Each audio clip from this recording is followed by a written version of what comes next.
दर दर भटकते देखे हैं लोगों को, भटकते हैं। और वो भी खास करके जमीन का जब विवाद हो जाता है, जिससे भी अगल बगल के लोगों से विवाद हो, गांव के लोगों से विवाद हो, पड़ोसी से विवाद हो, या भाई परिवार में विवाद हो, तो अगर ये दर दर तक जो भटकेंगे ना, सबसे पहले जाते हैं थाना, जाकर एफआईआर दर्ज कराते हैं।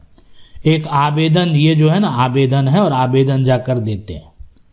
जमीन विवाद में एफआईआर जो है किस प्रकार से दर्ज होता है, कैसे दर्ज होता है, और अगर आप सही तरीके से जब दर्ज ही नहीं कराएंगे तो कार्रवाई कहाँ से होगा।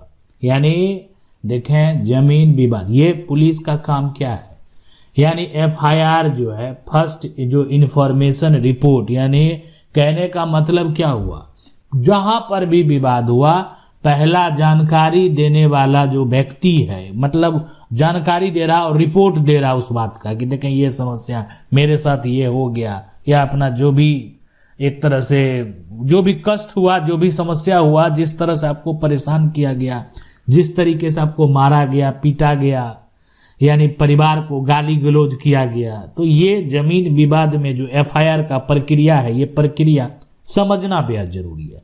अब देखें हो गया है इसमें बदलाव, यानी पहले जो होता था वो अब नहीं होता है, अब इस नियम में बदलाव हो गया। अब ये जो नया प्रक्रिया है इसको फॉलो करके जाना पड़ेगा। अगर आपने इसको फॉलो कर लिया तुरंत कार्रवाई होगी, नहीं फॉलो किया कार्रवाई नहीं होगी, तब फिर भटकते रहें। बहुत लोग तो जाकर उलझ जाते हैं।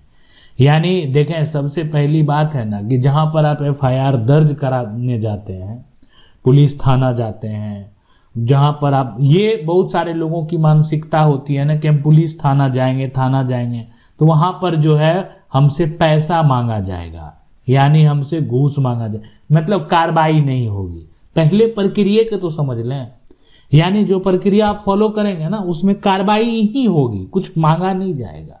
यानी अगर कोई ऐसा करते हैं, सब लोग ऐसा नहीं होते, लेकिन पूरा सिस्टम जो चलता है ना, सिस्टम अगर चलेगा, सब लोग उसी प्रकार का व्यक्ति अगर रहेगा, तो जो अपराधी है, जो अपराध करता है, जो हत्या करता है, जो लूटपाट करता है, तब तो वो खुलेआम घूमते रहता, उसको कोई पकड़ता ही नहीं। क्यों उस पर कोई माइंड लगाता, मेहनत करता।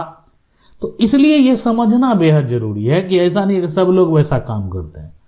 कार्रवाई होती है, गलत करने वाले के ऊपर कार्रवाई होती है, जो गलती करता है उसके ऊपर कार्रवाई होती है, लेकिन जो प्रक्रिया है वो प्रक्रिया को फॉलो करना पड़ेगा। ये जो आवेदन है, आवेदन में मान लेते हैं आपका जमीन का विवाद हो गया, अब आप जाएंगे कहां पर, थाना, एफआईआर दर्ज कराने के लिए।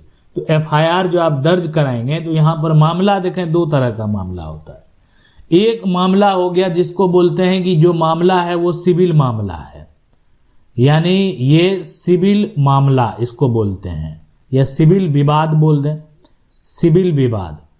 और दूसरा जो होता है, एक तो सिविल विवाद हो गया, और दूसरा ये होता है कि यहाँ पर कुछ क्रिमिनल विवाद भी हो गया। मतलब एक यहाँ पर दूसरा जो हो जाएगा वो हो जाएगा क्रिमिनल विवाद, क्रीमी यहाँ पर नल जो है विवाद।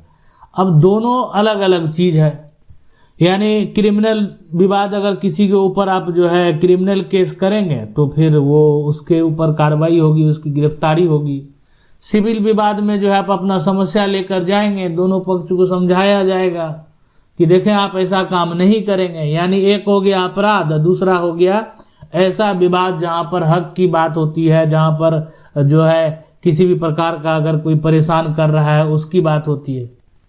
तो दोनों अलग अलग चीजें। सबसे पहला काम क्या करना है कि अगर आपका कोई भी, मान लेते हैं जमीन का विवाद है, ये देख सकते हैं जमीन का कोई टुकड़ा है और ये जमीन को लेकर विवाद हो गया, तो इस जमीन को लेकर जो विवाद हुआ ना, तो कब आप एफआईआर दर्ज कराएंगे, तो सिर्फ जो सिविल विवाद जैसे मालिकाना हक में यहाँ पर एफआईआर नहीं होती है, तो ये लाइन माइंड में सेट कर लेंगे कि मालिकाना हक, यहाँ पर आप जाकर अगर पुलिस को कहेंगे कि हम मालिक हैं, कोई विवाद नहीं है, हम क्या है यहाँ पर मालिक हैं, तो ये काम पुलिस का नहीं है, ये काम थाना का नहीं है कि हम मालिक हैं, हम मालिक नहीं हैं। अब उसमें शामिल करना होता है अपराध, यानी आप मालिक हैं नहीं हैं ये तय करने का काम जो है थाना प्रभारी का नहीं है, ये जो है तय करने का काम जो है वो एसआई का नहीं है, एसएचओ का नहीं है, उनका काम नहीं। तो अगर आप जो है विवाद में अपराध अगर शामिल नहीं करेंगे, अपराध होगा तब तो एफआईआर दर्ज होगा। मतलब कि जैसे आपकी जमीन है, आप जाकर आवेदन में देंगे लिखित तौर पर आपकी जमीन है, जबरन जो है ना जमीन पर कब्जा किया, गुंडागर्दी से आया था लाठी लेकर, तलवार लेकर, और कह सकते हैं अन्य धारदार, इसको बोलते हैं धारदार। यहाँ पर जो है ना आवेदन जो लिखाता है ना आवेदन में, आप देखेंगे आवेदन पढ़ेंगे ना, धारदार हथियार लेकर आया था। ठीक है, बहुत लोग तो ये भी लिखता है ना कि उसमें गोली लेकर भी आ गया, हथियार लेकर। ठीक है, तो मारपीट हो गया, धमकी दिया गया। तो धमकी दिया गया तो देखिए, धमकी का अगर वीडियो बना लिए फिर तब तो वो व्यक्ति जो है ना इतना आसानी से बचेगा नहीं। मारपीट हुआ, मारपीट का अगर वीडियो बना लिए कि आपको मारा गया, पीटा गया, कोई लोग अगर वीडियो बना लिए हैं, तब तो उसके लिए एक डिजिटल साक्ष्य हो गया, डिजिटल प्रूफ हो गया। यानी एक आवेदन और आवेदन के साथ क्या हो गया, साक्ष्य। यानी आवेदन प्लस क्या हो गया, साक्ष्य। तब तो कार्रवाई तय है। आवेदन के बाद क्या होगा, जांच होगा। मान लेते हैं कि आवेदन आप दे दिए और आपके पास क्या है, यहाँ पर साक्ष्य नहीं है। ठीक है, आवेदन दे दिए, साक्ष्य नहीं है। साक्ष्य नहीं है तो क्या होगा, जांच होगा। जांच के बाद पता चलेगा कौन सही है कौन गलत है। लेकिन अगर आवेदन दे दिए और साक्ष्य भी मौजूद है, तब तो उसके ऊपर कार्रवाई होना तय है। अब हो गया कि मान लेते हैं कोई फर्जी कागजात बना लिया है गलत तरीके से, तो ये भी अपराध है। तो ये सब देखें, जब ऐसा मामला आपको लेकर जाना चाहिए ना कि लगे कि ये थोड़ा जो है ना आपराधिक टाइप का व्यक्ति है, तोड़फोड़ भी किया और जो खेत है ना, जो जमीन है, उसका फसल जो है उसका नुकसान कर दिया, घर में आकर नुकसान किया। नुकसान का जो है आपके पास अगर फोटो होगा तो फोटो खींचेंगे, अगर आपके पास यहाँ पर वीडियो होगा तो वीडियो बना लेंगे।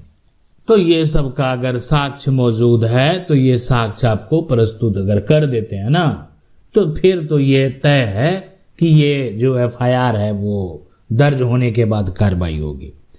अब ये है ना समस्या, तो बड़ा समस्या यही है कि एफआईआर जो है दर्ज कराने तो जाते हैं, ये तो ठीक है, प्रक्रिया हम समझ लिए कि एफआईआर इसे दर्ज कराना है, हम स्टेप भी आपको बता देते हैं। लेकिन एफआईआर दर्ज करने के बाद या तो एफआईआर दर्ज नहीं होता है, एफआईआर दर्ज करा देते हैं, पुलिस कार्रवाई नहीं करती है। क्या करें, ऐसा सिचुएशन भी है लोगों के साथ, ऐसा समस्या भी है लोगों के साथ। ठीक है, हमने एफआईआर तो दर्ज करा दिया, एफआईआर दर्ज हुआ ही नहीं, एफआईआर दर्ज किया गया ही नहीं, और ना किसी प्रकार की कार्रवाई हुई, ना कोई जांच करने आया, ना कोई देखने आया। मतलब मेरा जो प्लॉट था, मेरा जो जमीन था, उस पर एक बार भी आज तक जो है विजिट नहीं किया। हम तो जाकर 2 दिन पहले ही आवेदन दिए हैं। तो ये भी समस्या है लोगों का। ये समस्या का हल आखिरकार क्या करेंगे, ये जो अगला स्टेप है, ये समझना आपके लिए बेहद जरूरी है कि आखिरकार जब ये समस्या आ जाए तो क्या करेंगे। तो देखें, तो अब है कि कैसे ये दर्ज करें, इसका स्टेप बाय स्टेप जो है ये प्रक्रिया देखें। तो सबसे पहला काम क्या करना पता है कि नज़दीकी जो थाना है ना, वहाँ पर चले जाएं। अगर आपका मान लेते हैं जो क्षेत्र है वहाँ पर जो जहाँ पर विवाद हुआ, तो देखें विवाद जहाँ पर हुआ है, तो आप जिस क्षेत्र से आप बिलोंग करते हैं, जिस जगह पर आप हैं, है ना, विवाद यहाँ पर जहाँ हुआ। अब आप कहेंगे कि विवाद जहाँ हुआ ये कोई ज़रूरी है कि वहीं पर एफआईआर दर्ज करा दें। देखें, ऐसा कोई ज़रूरी नहीं है, लेकिन जहाँ पर जिस जगह पर आप हैं वहाँ का नज़दीकी जो थाना है उस थाना में आप जाएंगे, ये काम करेंगे। और उसके बाद एक लिखित आपको क्या करना है कि वहाँ पर थाना में तो जाना है, ठीक है, थाना में जो है जाना है, और उसके बाद क्या करना, एक आवेदन वहाँ पर दे देना। ये हो गया आवेदन।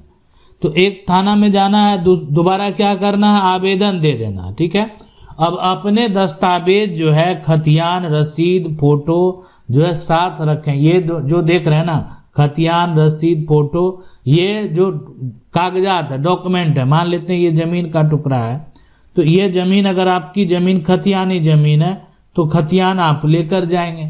अगर इस जमीन का केवाला आपके पास है तो जमीन का केवाला लेकर जाएंगे। जमीन का रसीद जो है ये बेहद जरूरी है। ये देखें, जो भी आपके पास डॉक्यूमेंट हो उससे मतलब नहीं है, ये जमीन का जो रसीद है, इससे ये पता चलता है कि सरकार को राजस्व कौन दे रहा है, राजस्व जो है कौन दे रहा है। अब आपकी जमीन है, रसीद कोई और कटा लिया है, तो इसका सोल्यूशन पुलिस थाना में नहीं होगा, ये आप समझ लें। हाँ, आपके साथ फिर दुर्व्यवहार अगर हो गया तो उसकी कार्रवाई होगी, लेकिन आपका जो है जमीन है, आपका खतियान है और रसीद कोई और कटा लिया है, तो ये समस्या का हल जो है वहाँ नहीं होने वाला है। बस ये हो गया कि आपके पास जो कागजात है, आपके नाम जमीन का रसीद है, आपका राजस्व रिकॉर्ड में नाम दर्ज है, पुलिस जांच करेगी, एफआईआर दर्ज होगा, केस शुरू होगा। अगर थाना जो है एफआईआर नहीं लिखता है ना, तो क्या करना है पता है, एसपी को आवेदन दे देना है। थाना अगर एफआईआर नहीं लिखेगा तो आपको क्या करना है, एसपी को आवेदन दे देना है। जाएंगे, अब कहेंगे एसपी के ऑफिस में जाते हैं और वहां पर आवेदन हमको देने के लिए अंदर जो है बुलाया नहीं जाता, हमको मिलने ही नहीं दिया जाता, हमको वहां पर जो है कैसे आवेदन देंगे। तो कोर्ट में जो है आवेदन करें। सीआरपीसी की धारा 156(3) जो है ये कानून है, लेकिन आज जो है ये सीआरपीसी आपको पता है कि खत्म हो चुका है। ये सीआरपीसी अब नहीं है, अब आईपीसी जो है ये नहीं है। अब इसके जगह पर, सीआरपीसी के जगह पर बीएनएसएस आ गया है और आईपीसी की जगह पर बीएनएस आ गया है। ठीक है, तो भारतीय यहाँ पर नागरिक सुरक्षा संहिता जो है अब यानी अब आपको अधिकार देता है कि आपको क्या करना है। नया कानून लागू हो चुका है और नया कानून के तहत जो है नया अधिकार भी आपको मिल चुका है और आप अपना जो अधिकार है ना उसका प्रयोग करके वो कर सकते हैं। वो इस तरीके से सबक सिखा सकते हैं कि फिर जो है यानी जो व्यक्ति हैं या जो थाना प्रभारी हैं वो अगर एफआईआर नहीं लिखे, किसी कारणवश भी हो सकता है जिसके खिलाफ आप एफआईआर दर्ज कराने गए थे उनसे उनका जान पहचान हो, नहीं लिखे, ऐसा भी होता है, यानी सब कुछ होता है। तो अगर ऐसा वो करेंगे ना तो आपका जो अधिकार है, आप अपने अधिकार का एक बार प्रयोग करके तो देखें। यानी ये अधिकार का जो प्रयोग आप करेंगे ना, आपको एक ऐसा अधिकार मिला हुआ है कि वो सबक सीख जाएंगे। अब आगे करना क्या है उसको आप जरूर ध्यान से देख लें। यानी वो जो पुराना वाला जो यानी सीआरपीसी 100 जो यहाँ पर 156(3) का जो नया रूप है बीएनएसएस में भारतीय नागरिक सुरक्षा संहिता जो है की धारा यहाँ पर है 175। मतलब अगर पुलिस जो है, आप क्या करते हैं, आप एक आवेदन लिखते हैं और आवेदन यानी कहें कि आप ये जो आवेदन है आप लेकर जाते हैं और ये आवेदन के द्वारा पुलिस के का काम है एफआईआर को दर्ज करना। पुलिस एफआईआर दर्ज नहीं करती तो अब आगे जो है आप सीधे मजिस्ट्रेट के पास जो है आवेदन दे सकते हैं। और आज देखें ये बात सुनने के बाद आपको मन में ये लग रहा होगा ना कि कौन है ये मजिस्ट्रेट, कौन है। कहे कि हम आपको बोल दें कि आप जाइए मजिस्ट्रेट के पास आवेदन दीजिए और आप मजिस्ट्रेट को ढूंढ रहे, मजिस्ट्रेट कौन है। तो ये तो बड़ा सवाल आ जाएगा कि मजिस्ट्रेट कहाँ जाके आवेदन देंगे, मजिस्ट्रेट के पास जो है तो कौन है ये मजिस्ट्रेट। देखें मजिस्ट्रेट जो है यानी अगर बात करें आवेदन जो आप जाएंगे यानी अब आपको कहाँ करना, मजिस्ट्रेट के पास केस फाइल करना। पुलिस जब आपका बात ही सुनने को तैयार नहीं है, पुलिस जब आपके मामले का एफआईआर दर्ज करने को तैयार नहीं है, तो आपके पास यहाँ पर विकल्प है कि आप यहाँ पर जो है मजिस्ट्रेट के पास जाएंगे और मजिस्ट्रेट यानी क्या हो गए, वो जज हो गए। और ये जो है ना, ये जो जज है वो एक ही प्रकार, यहाँ पर ये जो मजिस्ट्रेट और जज हैं यानी जितना भी छोटा मामला होता है ना, छोटा मामला वो काम है मजिस्ट्रेट यानी जज को देखने का। जैसे कहने का मतलब एफआईआर से संबंधित एक अगर हो गया, छोटा मोटा अगर कोई जमानत है ना वो भी मजिस्ट्रेट के द्वारा देखा जाता है। और साथ में पुलिस का जो जांच है उससे संबंधित जो पुलिस का यहाँ पर जांच है वो हो गया। उसके बाद हो गया यहाँ पर जो है जिसको बोलते हैं चार्ज शीट है ना करना, ये सारा कुछ का निर्णय जो है मजिस्ट्रेट के द्वारा यानी वो जज है, एक तरह से जज का पावर है, उनको देखना है। अब ये तो मजिस्ट्रेट को पावर दे दिया गया, ठीक है मजिस्ट्रेट ऐसा करेंगे, लेकिन मजिस्ट्रेट कहाँ बैठेंगे, क्या करेंगे, कौन है, क्या नाम है उनका, मजिस्ट्रेट ही नाम है। तो देखें ये जो है इसमें आ जाता है ना, एक हो गया सबसे पहले जो है जेएम, ठीक है, ये यहाँ पर जो है ये जुडिशियल है, ठीक है, जुडिशियल जो ये जुडिशियल मजिस्ट्रेट है, मजिस यहाँ पर जो है टेट। अब दूसरा जो हो गया वो हो गया एक यहाँ पर CJM, ठीक है। तो इसमें सिर्फ लगा देंगे यहाँ पर क्या, चीफ जुडिशियल मजिस्ट्रेट। ये जिले का मुख्य, ये जिला का मुख्य जो है मजिस्ट्रेट होता है, जिला का मुख्य, यहाँ पर मुख्य मजिस्ट्रेट होता है, मजिस्ट्रेट होकर। और अब एक जो है यहाँ पर वो आ गए, ये है यहाँ पर एग्जीक्यूटिव मजिस्ट्रेट, एग्जीक्यूटिव यहाँ पर जो है मजिस्ट्रेट। ये हो गया, ये है जिसको बोलते हैं क्या, प्रशासनिक जो है, प्रशासनिक अधिकारी, अधिकारी। तो ये जैसे SDM हो गए, शांति व्यवस्था जो है ये बनाए रखने का जो है इनका काम है। तो बहुत लोगों को लग रहा होगा कि यहाँ पर एग्जीक्यूटिव जो है ना इनके पास जाएंगे, देखें यहाँ पर नहीं जाना है, आपको जो जाना है ना यहाँ पर वो जाना है यानी किनके पास, तो जो JM है, जुडिशियल मजिस्ट्रेट है, CJM है, इनके पास जो है आप जाकर क्या कर सकते हैं, आवेदन दे सकते हैं। इनके पास जो है आप ये इस तरह का केस फाइल कर सकते हैं, शिकायत जो है वो दर्ज करा सकते हैं। तो ये हो गया कि आप जो है कि अगर आप सोच रहे हैं कि हम DM के पास चले जाएंगे, यहाँ पर DM के पास चले गए, हम SDM के पास जो है चले गए, तो ये FIR लिखने का आदेश जो है वो नहीं दे सकते। बस ये बात आप समझ, बहुत सारे नियम है, कानून इसमें भी है। आगे देखें, BNSS की धारा 175 ये कहती है कि मजिस्ट्रेट को अधिकार है कि पुलिस को FIR दर्ज करने का आदेश दे, मामले की जांच जो है वो शुरू करवाएं। यानी अब भी वही पावर है, सिर्फ धारा बदल गया। मतलब ये आज आपको ये समझ में आ गया होगा कि यहाँ पर कहानी अभी भी वही है, धारा जो है वो बदल गया है। अब आ गया धारा 175 और पहले था धारा 156, यानी पहले CRPC अब BNSS, बस मतलब यही बदला है ना। तो आज आपको जो अधिकार है, यानी आप अपना जो समस्या है ना, ये समस्या का हल जो है आप निकाल लेंगे कि आखिर करना क्या है। और हम एक जो सुझाव देंगे ना कि पहले जाकर आप जो है ना SP को आवेदन दे दें। अगर आपका थाना शिकायत दर्ज नहीं करता है, SP को आप क्या कर दें, आवेदन दे दें। आवेदन अगर दे आप नहीं पा रहे हैं तो SP को आवेदन आप क्या कर सकते हैं, बाय पोस्ट भेज सकते हैं, बाय पोस्ट। उसके बाद जो है थाना प्रभारी जो है उनसे भी जाकर मिलकर अपना समस्या जो है रख सकते हैं। नहीं करेंगे सुनवाई तो फिर आगे कार्रवाई तो करने का आपके पास बहुत सारा पावर है। एक आम आदमी के पास बहुत सारा अधिकार है। अगर आप ये सोच रहे हैं कि मेरे पास कोई अधिकार नहीं है, सारा अधिकार जो है जो अधिकारी बैठे हैं, जो प्रशासनिक अधिकारी, बिल्कुल नहीं। ये तो आपकी सुरक्षा के लिए बैठे हैं, ये तो आपके क्षेत्र के शांति व्यवस्था को बनाए रखने के लिए बैठे हुए हैं। यानी ये मत आपको सोचना है कि आपके पास पावर नहीं है। एक जो आम आदमी है उसके पास बहुत ज्यादा पावर है, लेकिन उसको प्रक्रिया पता होना चाहिए, करना कैसे है, क्या करना है। अब है कि कब करें धारा जो 175 है BNSS में आवेदन, यानी ये काम कब करना है। तो देखें ये काम कैसे करना है, कब करना है, ये भी समझना जो है वो बेहद जरूरी है। जानकारी जो है वो आपको पता होना चाहिए। देखें सबसे पहले जो है आप JMFC कहें या यहाँ पर CGM जो कोर्ट है ना, कोर्ट जाने से पहले हम आपको पहले बता दिए कि आप एक बार SP को आवेदन जरूर दे दें।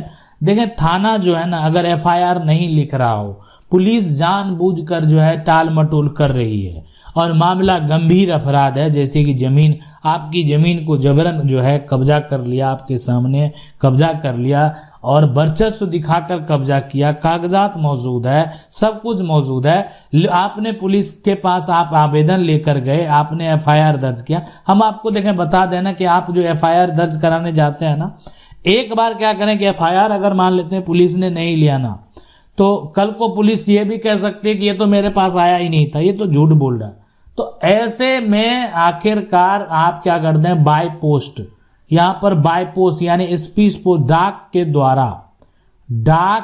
द्वारा जो है आप क्या करेंगे, यानी एक स्पीड पोस्ट से डाक के द्वारा आप पुलिस थाना में एक FIR का जो कॉपी है वो भेज देंगे। रिसीविंग वही हो गया कि आप जो डाक में जाकर जो है अमाउंट पेड करेंगे तो एक स्लिप आपको मिलेगा, वो स्लिप ये साक्ष्य है कि आपने जो है इस डेट को यानी दिनांक जो भी है इस तारीख को आपने पुलिस थाना में बाय पोस्ट कागजात भेजे हैं।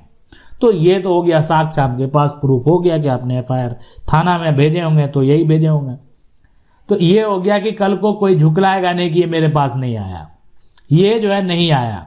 इसलिए कि मामला जब एक तरह से जो है जुडिशियल मजिस्ट्रेट के पास चला जाएगा, मामला जब चीफ मजिस्ट्रेट के पास जो है चीफ जुडिशियल मजिस्ट्रेट के पास जो कि मुख्य मजिस्ट्रेट होता है जिले का, उनके पास चला जाएगा तो उससे उनके पास जाने से पहले आपको ये प्रक्रिया कर लेना है। तो देखें स्टेप बाय जो प्रोसेस है यही है कि पहले थाना में एक बार जाकर शिकायत दे दें और नहीं लिखे तो बाय पोस्ट भेज दें।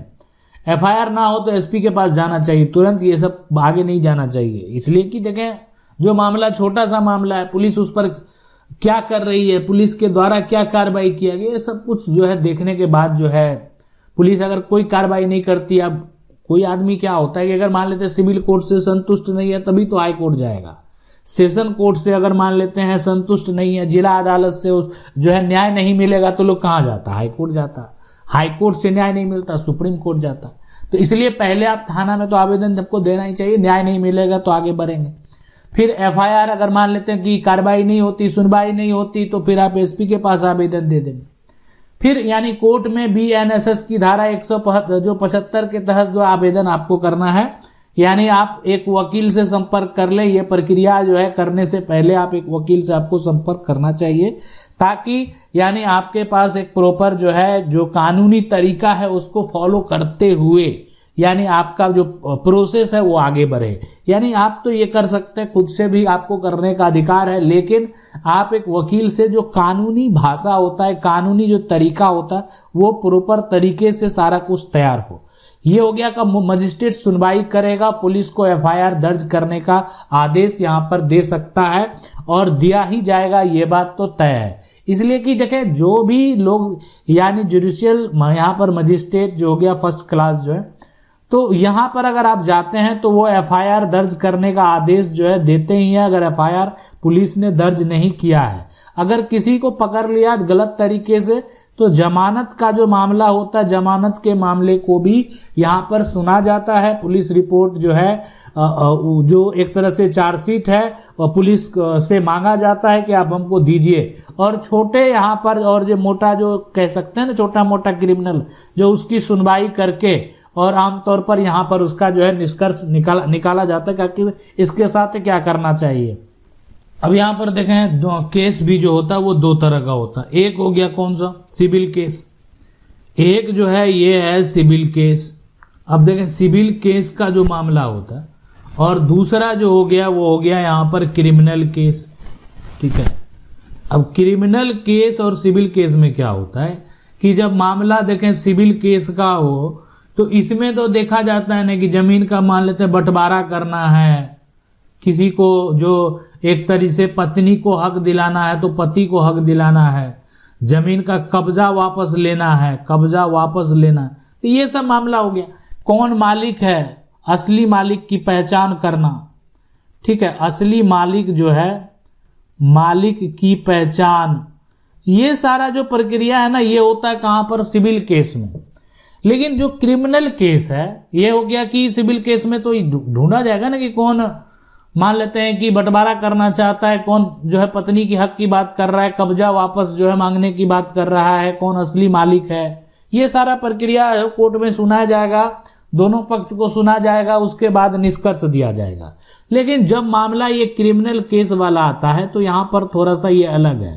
क्रिमिनल केस हो गया एक तरह का आप कह सकते हैं अपराध। अब ये हो गया अपराध। अब देखा जाएगा कि अपराध है तो कैसा अपराध किया है ये तो देखना पड़ेगा। तो अपराध होता है जैसे जबरन कब्जा, ये जबरन जमीन का ही मामला है लेकिन जबरन कब्जा क्या हो गया, अपराध। क्रिमिनल केस उसके ऊपर आप कर सकते हैं। अगर मारपीट किया है उसमें तो उसके ऊपर क्रिमिनल केस भी आप कर सकते हैं। धमकी दिया है आप उसके ऊपर क्रिमिनल केस कर सकते हैं। फर्जी कागजात बनाया है अब मान लेते हैं जमीन का ही कागजात प्रॉपर्टी का बना लिया, तो आप उसके ऊपर जो है क्रिमिनल केस दर्ज कर सकते हैं। ये जो एफआईआर दर्ज हो जाएगा, यानी अब इसके ऊपर क्या हो गया, एक तो फर्जी कागजात बनाकर जमीन को हड़पा है, जबरन कब्जा किया है, तो इसमें दोनों अब यहाँ पर चलने वाला, एक हो गया क्रिमिनल केस भी, दूसरा सिविल केस भी। तो सिविल केस यहाँ पर जो चलेगा, मान लेते हैं जो सिविल केस होगा, ये होगा क्या कि ये हक को वापस प्राप्त करने के लिए, हक को यहाँ पर वापस जो है लेने के लिए। लेकिन यहाँ पर जो क्रिमिनल केस है, ये यहाँ पर किस लिए चलेगा, ये चलेगा यहाँ पर उस व्यक्ति को जो है सजा दिलवाने के लिए। यानी उस व्यक्ति को जो है सजा होना चाहिए, सजा दिलवाने के लिए उसके ऊपर क्या चलने वाला, क्रिमिनल केस चलने वाला। तो दोनों अलग अलग चलेगा, दोनों अलग अलग जो चलेगा ना, ये तो अलग अलग कोर्ट का भी प्रक्रिया अलग अलग है, ठीक है। यानी ये एक जो है ना, एक केस का फैसला यानी दूसरे को रोकता नहीं है। तो मतलब हो गया कि दोनों जो है अलग अलग केस है, मतलब दोनों मिलता जुलता तो है, लेकिन अलग अलग कोर्ट प्रक्रिया में ये चलेगा। मतलब क्रिमिनल कोर्ट में ये मामला गया और एक सिविल में चला गया, तो ये है। तो सिविल केस हो गया हक दिलाने के लिए, क्रिमिनल केस हो गया सजा दिलाने के लिए। जमीन का असली मालिक कौन है, अब है कि सजा दिलाएंगे मान लेते हैं, तो उसमें बहुत सारा धारा आ जाता है। तो जैसे ये बीएनएसएस का धारा 175 हो गया एफआईआर के लिए, उसी प्रकार से जो अगर बात करेंगे धारा का ना, तो यहाँ पर जो धारा है ये जो है ये बीएनएस का धारा, बीएनएस की जो धारा है, धारा लगाया जाता है उस व्यक्ति के ऊपर 329। ये जो धारा है ना कि बिना अनुमति का अगर जमीन में घुसा कब्जा किया तो बीएनएस का धारा 329 लग गया। उसके बाद जैसे धारा 329 है, 316 भी है, 316 भी है। ये 316 जो है ये है धोखाधड़ी के लिए, यानी अगर कोई यहाँ पर धोखाधड़ी करता है उसके लिए ये धारा है। अब जैसे एफआईआर दर्ज कराएंगे, अब उसको बख्शना तो नहीं ना है, किसी भी तरह से उसको जेल तो पहुंचाना है। तो अब जैसे हो गया कि बीएनएस की धारा जो है, जैसे पहले ये बीएनएस था आईपीसी, बीएनएस की धारा 336 लगा दिए उसके ऊपर, बीएनएस की जो धारा है उसके ऊपर 338 लगा दिए। अब ये सारा कुछ जो हो गया यहाँ पर वो हो गया नकली, जो है नकली यहाँ पर जो है कागज जो है बनाकर जमीन हड़पने वाला। और साथ में जो है बीएनएस की जो धारा है, बीएनएस की धारा यहाँ पर जो है 351 भी लगाया जाता है। ये हो गया एक तरह से जमीन, अगर किसी प्रकार का कोई भी यहाँ पर धमकी दिया गया, यानी जमीन खाली नहीं की तो जान से मार देंगे, बोलता है ना, ऐसे लोग बोलता है। तो ये ऐसा अगर कुछ किया है तो बीएनएस की धारा 300, ये सब जो है ना धारा अगर उस व्यक्ति के ऊपर लग गया और ये साबित हो गया, तब वो व्यक्ति नहीं बचेगा। यानी अब जो है वो व्यक्ति को, यानी क्रिमिनल जो कोर्ट है वहां से उस व्यक्ति को सजा मिलेगा। कि इसलिए कि एक तो धोखाधड़ी किया, नकली कागज बनाया, धमकी दिया है, तो उससे संबंधित जितना भी सजा तय है, जितना भी जुर्माना तय है, वो सारा कुछ जो है वो अब उसको झेलना पड़ेगा। इसके अलावे भी धारा है, ऐसा नहीं है कि सिर्फ इतना ही धारा, जितना और धारा अगर मान लेते हैं गलती किया है ना, अभी तो डिजिटल युग है, गलती करेंगे वीडियो बना लेगा कोई, तो उस हिसाब से देखेगा कि नहीं, वीडियो की पुष्टि करेगा कि नहीं ये वीडियो जो है ना ये सही है, ओरिजिनल वीडियो जो है ना उसकी पुष्टि की जाएगी, जांच की जाएगी कि ये वीडियो ओरिजिनल है। अब ये जैसे पता चल गया कि नहीं वीडियो ओरिजिनल है, सही में ऐसा हुआ है, तब उसके ऊपर कार्रवाई होगी और ये सभी धाराएं उसके ऊपर लगाए जाएंगे। और इसके अलावे भी अगर कोई धारा है, मान लेते घर तोड़ा, नुकसान पहुंचा दिया है, किसी के साथ अगर मारपीट किया है, तो वो सारा जो गंभीर अगर धारा है वो भी अगर आपके ऊपर लग गया तो फिर और भी जो आपका सजा है वो बढ़ जाएगी। अब कहेंगे ये सब जो है ना क्या मामला सुप्रीम कोर्ट तक पहुंचा है? बिल्कुल, एफआईआर तक का मामला सुप्रीम कोर्ट तक पहुंचा है। तो सुप्रीम कोर्ट के फैसले के अनुसार जो है Priyanka Srivastava versus state of UP के अनुसार जो है कोर्ट में पहले आवेदन जो है ना एफिडेविट कोर्ट के द्वारा, सुप्रीम कोर्ट के द्वारा कहा गया कि शपथ पत्र के साथ जो है यहां पर आपको देना होगा। पहले पुलिस के पास जो है जाने का सबूत देना बेहद जरूरी है। हम आपको जो है आपको बताए ना कि आप पुलिस के पास गए, तो इसका सबूत यही है कि आपका एफआईआर यहां पर दर्ज नहीं हुआ, दर्ज जो है नहीं हुआ, तो आपने क्या किया कि एफआईआर का कॉपी, एफआईआर का यहाँ पर कॉपी जो है इसको क्या किया आप डाक के माध्यम से भेज दिए, डाक के द्वारा। अब ये डाक के द्वारा जो आप भेजे और वो जो डेट है स्लिप आपके पास है, ये सबूत हो गया कि आप पुलिस के पास गए हैं। तो पुलिस के पास, पहले पुलिस के पास जाने का सबूत अगर ढूंढा जा रहा है तो ये इससे बेहतर कोई सबूत नहीं है। ठीक है, तो ये है सीआरपीसी, यानी अब ये 175 हो गया है। पुलिस एफआईआर नहीं लिखे, सीधे मजिस्ट्रेट से आप आदेश ले सकते हैं। जमीन विवाद में यह बहुत जो उपयोगी उपाय है। इसके अलावा इतनी जानकारी के बाद भी अगर आपके साथ समस्या है, आप कमेंट करेंगे, हम आपको बताएंगे क्या करना है, कैसे करना है। आशा करते हैं वीडियो अच्छा लगा होगा। वीडियो को लाइक जरूर कर दें। चैनल को पहली बार देख रहे हैं, सब्सक्राइब करके जो बेल आइकन है उसको जरूर दबा लें। मिलते हैं अगले वीडियो में, तब तक के लिए जय हिंद।